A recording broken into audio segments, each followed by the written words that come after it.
Hello everyone, it's Old Guardian here. In this Learn to Play Hearthstone video, I'm going to talk about mulligans. At the start of each game, you're given a chance to mulligan your cards. In other words, you're given a chance to throw away some of the cards that are being offered to you and redraw other cards in their stead from your deck. And this phase of the game is absolutely crucial in Hearthstone. It's actually even more important in Hearthstone than just about any other card game, because in Hearthstone you're given the opportunity to mulligan away individual cards. In many games you have to ditch your entire hand and draw a completely new hand, but in Hearthstone you can change individual cards without any penalty, and this is what makes Hearthstone mulligans extremely powerful.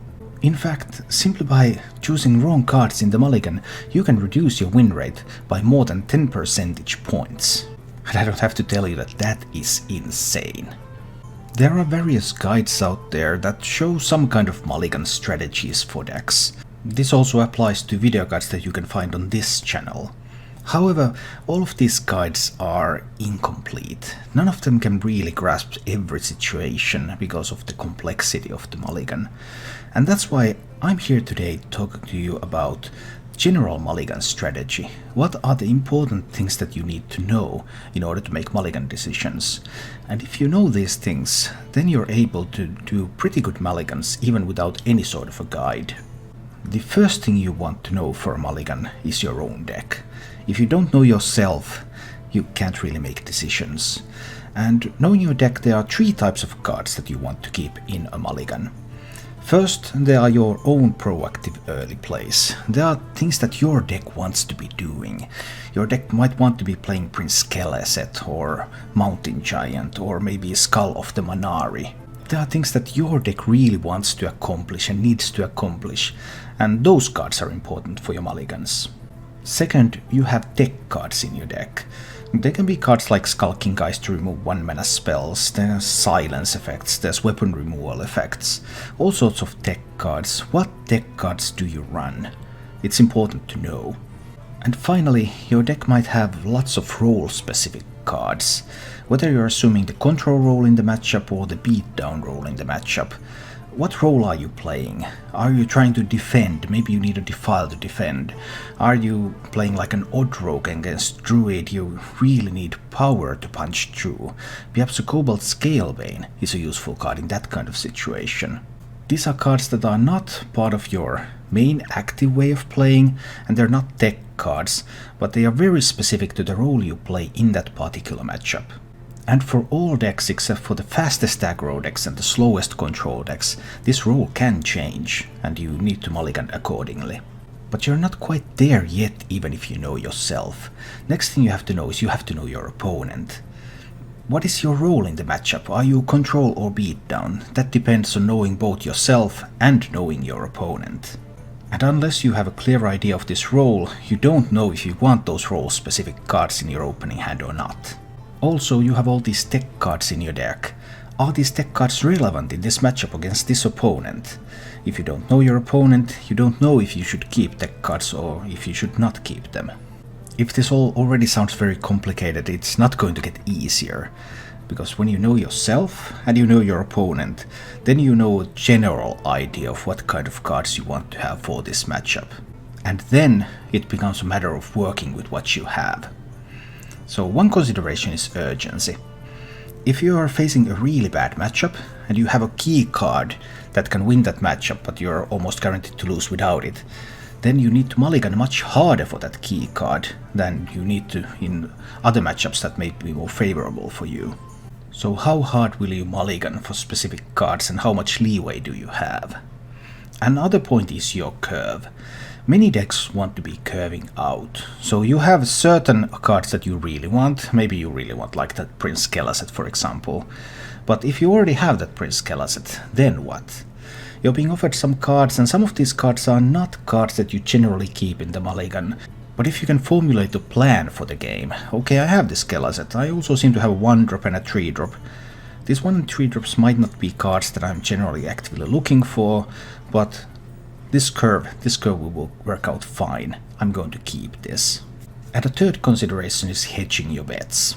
Let's say you're playing against a Warlock, and you don't know if it's a control type of Warlock, it could be even Warlock, it could be Zoolock. Now you're facing a difficult decision. How do you mulligan when you have all these alternatives open to you? If you think that Zoolock is really going to beat you unless you have a very specific card, whereas against others you have more time, then urgency is what you're looking for. You need to find that card so that you are in a good position, almost regardless what archetype you're facing. Or in other cases you might be looking for cards that are good against all of the alternatives, or sometimes you're already being offered cards that are good. One is good against one, the other is good against the other. Just the other day I was playing Odd Warrior against Warlock and I was offered Reckless Flurry and Shield Slam, for example. One is good against Evenlock, one is good against Zoo. Kept both cards, I was prepared for both alternatives. So even after you know yourself and you know your opponent, then you also need to know how good or bad of a matchup it is, how hard you need to mulligan. And then you can also consider what kind of curve you're going to be able to find. Is this going to be a good, smooth gameplay? And how do you hedge your bets if you're not sure of the archetype the opponent is playing? You only see the class, so are you prepared for all the archetypes within that class? And especially, are you prepared against those that will beat you if you don't have the right card immediately? This may all sound very complicated, and to an extent it is. It's generally simpler if you're playing a very fast aggro deck. You're very actively looking for those win conditions of your own, you're looking for that pressure. There are some choices depending on what kind of answers your opponent has to your board and how you can circumvent them. But it gets more difficult, especially if you're playing more mid-range style decks that take on control role, take on beatdown role. Then the mulligans can start to differ significantly. Meta is consistently evolving, so any mulligan advice that I can give in a video for an individual deck is going to be incorrect after a while, when the opponents are no longer what they used to be. But let's take a look at even Warlock a little bit, and think about this in terms that I have presented. First of all, the proactive plays. What kind of proactive plays is even Warlock looking for? Well, the biggest one is obviously Mountain Giant. You really want some Mountain Giants. You might also do with some Twilight Drakes, and if you're on the play and you can drop your Mountain Giant on turn 4, then you might also want a 2-drop, so you would like to have like Homunculus into Mountain Giant. So there are some proactive plays that fit your own game plan, how you're planning to win the game. Then you probably also have a bunch of tech cards in the deck. You might have like Acidic Swampooze for some weapon removal, a Spellbreaker for a silence effect, Skulking Geist to destroy 1-cost spells, even a Mossy Horror to destroy tokens. And these are cards you need to keep in mind when you make the mulligan decisions. And then you can also have some role-specific cards. In even Warlock, this is generally the cards that you use when you take on the control role. When you're taking the beatdown role, that's like the natural way that you want to play even Warlock. But sometimes you want to take on the control role. Then you might look for cards like Defile, Hellfire, Hooked Reaver and Spellstone in order to be able to defend yourself. So these are some of your main options in the mulligan. Then you need to know something about your opponent in order to make a decision on which of these cards are actually worth keeping in a particular matchup. Right now against Druid, for example, Druid is fairly slow. Okay, they can have Ultimate Infestation on turn 5 and that's nasty. But in general, you are going to be the beatdown against Druid. So you want your Mountain Giant, you want your Twilight Drake, they're also unlikely to have silence, so Twilight Drake is going to do a lot of work. And you want your Skulking Geist to deny naturalizes. And Druid is a matchup where you're so much of a beatdown that you might sometimes even consider keeping something like the Lich King, even though that's a very expensive card, but its effect is so great that it really fits your plan in this particular matchup. In most other matchups you could never afford to keep an expensive card like this, but in this matchup it is possible. Things change a lot when we're taking a look at Paladin. Okay, now suddenly Defile becomes the most important card we have. Vulgar Homunculus and early Taunt defense becomes very important. Even Mossy Horror, if we're running that, dealing with tokens becomes good.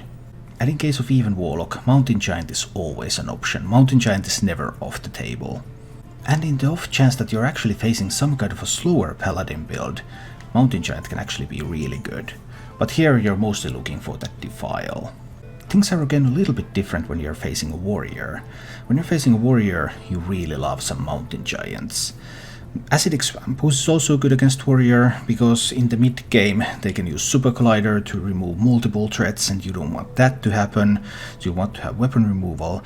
And Skulking Geist is incredibly good, because if you can take away shield slams, if you can take away Omega Assemblies, you're just reducing the power of warrior to a great extent. However, Twilight Drake is a little bit weaker in this matchup, because plenty of warrior decks right now run double silence effects, and this may change. By the time you're watching this video, maybe the warrior decks are already quite different and you don't actually want these cards. But then it's important that you know the basics, and then you can make your own decisions. Hunter Mulligan can be a tricky one. Death Rattle Hunter has been very popular, sometimes it's Secret Hunter that's very popular. There are some differences on how you want to prepare for all of this. Against the Hunter, well, Mountain Giant is a very important card in Even Warlock and it's never off the table. But then Volker Homunculus and Spellstone can help you defend. Silence Effect can be extremely good against Death Rattle Hunter. Even a Twilight Drake might be able to pressure, because Hunter decks don't generally run silence. And if you happen to meet a Secret Hunter, well, Hellfire clears a Spellstone board, so it can be very important. Looking to build some kind of a package from these cards for your Hunter games is obviously a challenge, but by understanding the options that your deck gives and the requirements of the matchup, you at least have some framework that you can rely on. I'm not going to go through every single matchup, because that might get a little bit repetitive, but let's take a look at Priest for a little bit, because Priest is a matchup where you are being the beat down. You want that Mountain Giant. Also Twilight Drake is pretty good against Priest. They sometimes have silence effects, but in general that 4 attack is something they struggle to deal with. And some Priests might also be combo Priests, so running silence against them can also be valuable. You have these same basic sets of cards. You have the cards that you want for when you're beat down, you have your tech cards, you have your control roll cards, and depending on the matchup you put together a bit of a different mix of these. And that's the way it works with other decks as well. So once you understand the role each card plays in your deck, you're able to start making these mulligan decisions, even without a specific guide. To recap Mulligan strategy: know your own deck. Know what are your proactive plays that you want. Know what the tech cards are there that you have. Know what matchup specific or role specific cards you have in your deck. Know your opponent. Know what kind of role you're playing in this matchup against your opponent. Are you the control? Are you the beatdown? What is the role? Know which of your tech cards are targeting this particular opponent, and which of their tech cards are targeting you.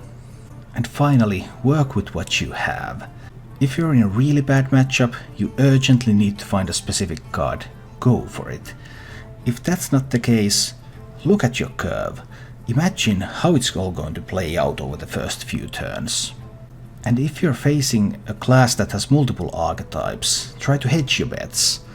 Look for cards that are good against both of them, or look for cards that are good in the matchup where you would lose if you don't have those cards very early on. And once you've done all of that, it's time for profit. Thank you for watching. If you enjoyed the show, please click the like button and subscribe to my channel for more.